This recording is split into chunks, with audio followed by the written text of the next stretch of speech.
Very good morning to all of you. Myself Manoj Kumar Sharma.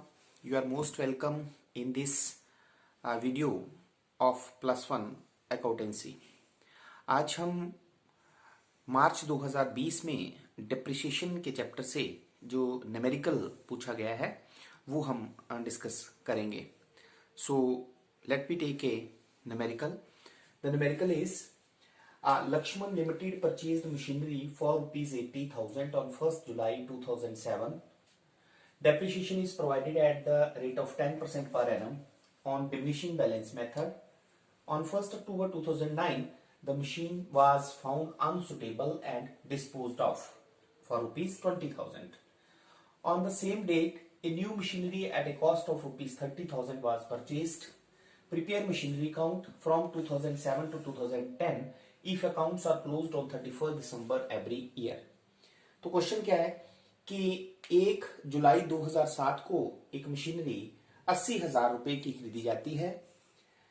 Depreciation जो है वो हर साल 10% के हिसाब से लगाई जानी है और मेथड है डिमिनिशिंग बैलेंस मेथड, जिसको हम रिटर्न डाउन वैल्यू मेथड भी कहते हैं. 1 अक्टूबर 2009 को जो मशीनरी आपने 1 जुलाई 2007 को खरीदी थी वो अनसुटेबल हो गई, बेकार हो गई और उसे बेच दिया गया 20,000 रुपए में. और उसी दिन मीन 1 अक्टूबर 2009 को ही एक और मशीनरी 30,000 रुपए की जो है वो खरीद ली गई. मशीनरी काउंट 2007, 2008, 2009 और 2010 4 सालों के लिए हमें बनाना है. यदि बुक्स ऑफ अकाउंट्स जो हैं वो 31 दिसंबर को क्लोज होती हैं. तो हम मशीनरी अकाउंट बनाते हैं. तो सबसे ऊपर machinery account, date particulars amount, date particulars amount.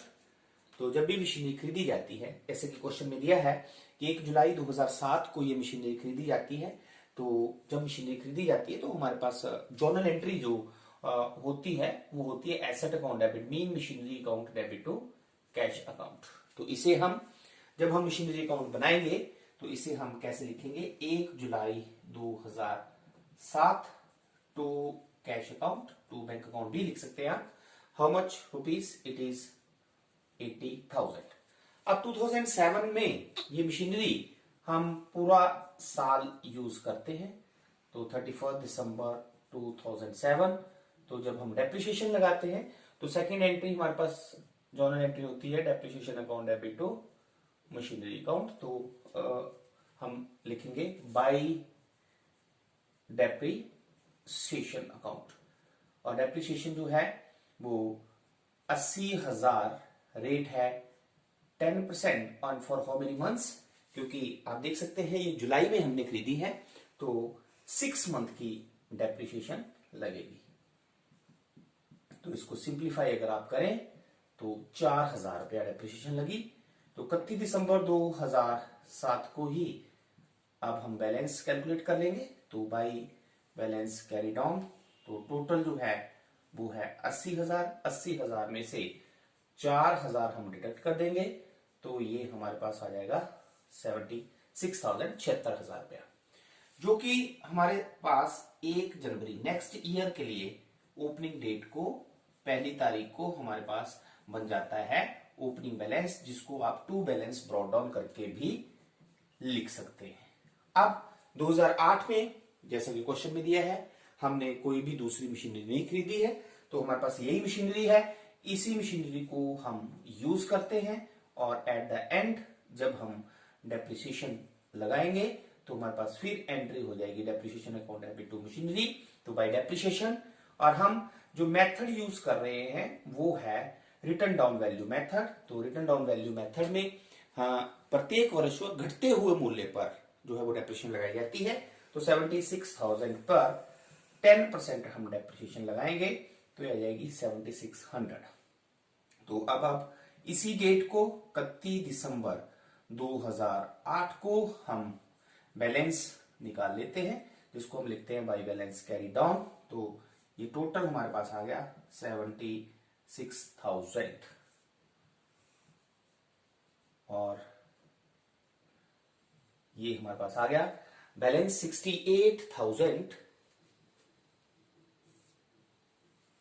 400, ठीक है, 68,400। अब ये बैलेंस हमारे पास 1 जनवरी 2009 के लिए ओपनिंग बैलेंस बन जाएगा, जिसको हम टू बैलेंस ब्रॉट डाउन करके लिखते हैं 68,400। अब आप देखें, हमें क्वेश्चन में दिया है कि 1 अक्टूबर 2009 को हमने क्या किया, जो मशीनरी 1 जुलाई 2007 को खरीदी थी 80,000 रुपए की, वो हमने 20,000 रुपए में बेच दी।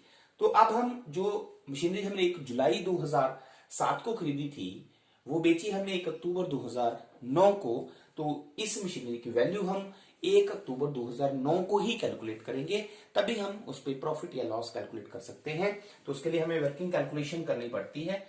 तो वर्किंग कैलकुलेशन में आपने हमेशा ध्यान रखना है कि हम मशीनरी की वैल्यू वहीं से स्टार्ट करते हैं जहां पे वो खरीदी गई हो, और उस डेट तक निकालते हैं जिस डेट को वो बेची गई है।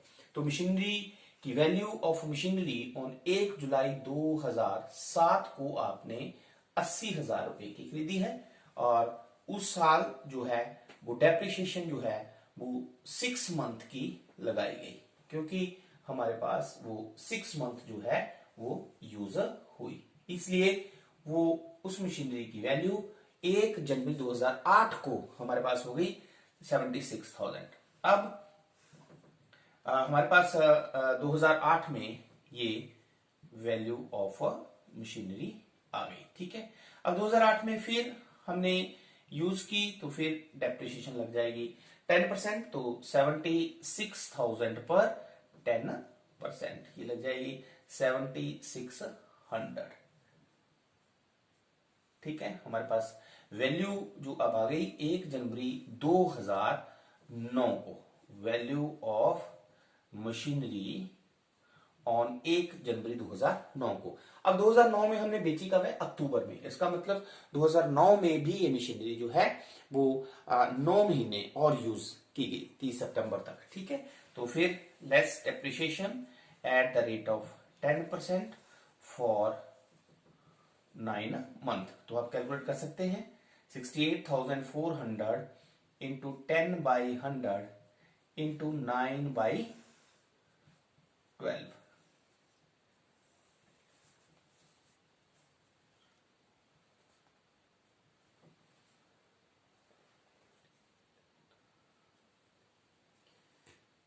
5,130 डेप्रिसिएशन आई।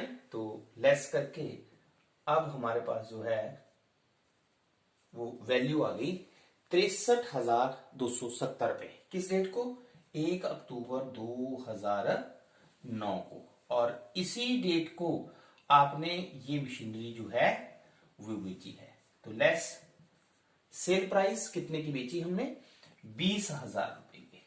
तो आप देख सकते हैं कि हमारे पास जो है 43,270 loss on sale of machinery आया, ठीक है। अब जब हम मशीनरी को बेचते हैं, हमेशा ध्यान रखना है आपने, जब हम मशीनरी को बेचते हैं तो उससे रिलेटेड हमारे पास 3 एंट्रीज होती हैं, एक उस एसेट को बेचने की, दूसरी उस एसेट पर डेप्रिसिएशन की, तीसरी उस एसेट्स पर प्रॉफिट हुआ या लॉस हुआ।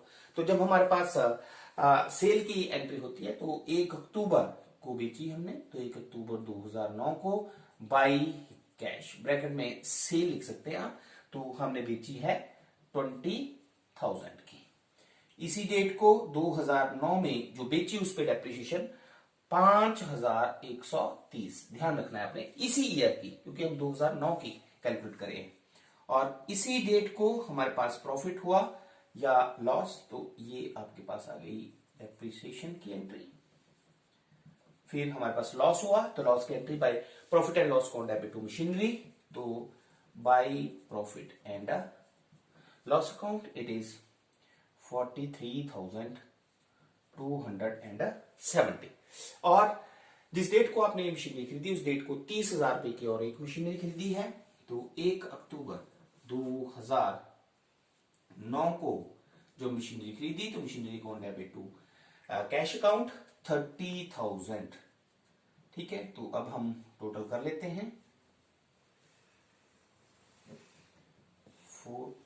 98,400, तो अब जो मशीनरी हमने 1 अक्टूबर 2009 को खरीदी, क्योंकि ये वाली मशीनरी तो हमने बेच दी, यही मशीनरी हमारे पास है, तो इस मशीनरी पर जो डेप्रिसिएशन लगेगी वो 31 दिसंबर 2009 पे लगेगी, 31 दिसंबर 2009 को लगेगी, तो बाई डेप्रिसिएशन। लेकिन ध्यान रखना है कि डेप्रिसिएशन 3 मंथ्स की लगेगी, क्योंकि वो अक्टूबर में आपने खरीदी है, तो 30,000 इंटू 10/100 इंटू 3/12 तो 750।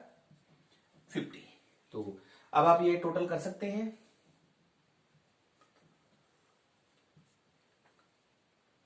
69,150, तो 98,400 में से आप डिडक्ट कर दें,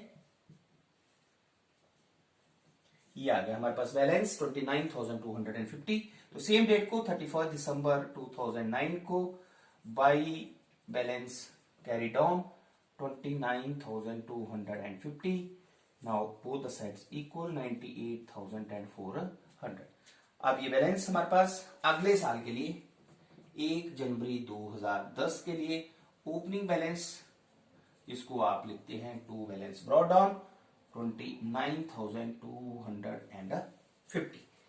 तो क्योंकि यही मशीनरी है हमारे पास, तो 31 दिसंबर 2010 को हम लगाएंगे इस पे बाई डेप्रिसिएशन। तो क्योंकि return down value method use कर रहे हैं, तो डेप्रिसिएशन आ जाएगी 29,250 पे 10%, इट इज 2,925।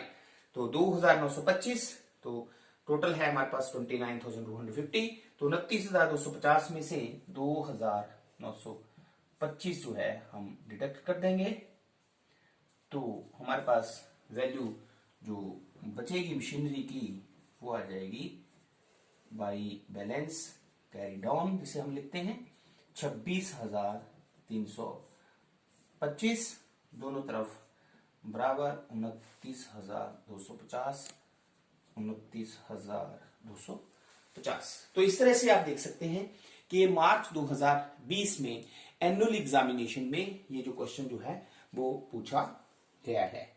तो आपने ध्यान में रखना है कि जब भी हम प्रॉफिट या लॉस निकालते हैं, तो जिस डेट को वो मशीनरी एसेट खरीदी जाती है, उस डेट से लेके जिस डेट को वो बेची जाती है, उस डेट तक हम वर्किंग कैलकुलेशन करते हैं। और ये वर्किंग कैलकुलेशन जो है, it is the part of the question जो आपको पेपर में दिखानी होती है, ठीक है। और जब भी हम किसी भी संपत्ति को बेचते हैं, तो उससे रिलेटेड 3 एंट्रीज ध्यान रखना है आपने, entry for sale, entry for depreciation, entry for profit and loss. और ये जो डेप्रिसिएशन की एंट्री है हमारे पास, ये उस मशीनरी पे जो हमारे पास बची हुई है। तो इस क्वेश्चन में आप देख सकते हैं, क्योंकि ये मशीनरी तो हमने बेच दी है, तो सिर्फ 30,000 वाली मशीनरी ही हमारे पास बची। और कब खरीदी है? अक्टूबर में। तो अक्टूबर, नवंबर और दिसंबर 3 मंथ्स की डेप्रिसिएशन, 30,000 पे 10%, 3 मंथ्स की, तो 750। तो आई होप कि ये क्वेश्चन आपको समझ में आ गया होगा, और इस क्वेश्चन से आपको आइडिया हो गया होगा कि एनुअल एग्जामिनेशन में किस तरह के क्वेश्चन जो है वो पूछा जा सकता है। Thank you very much.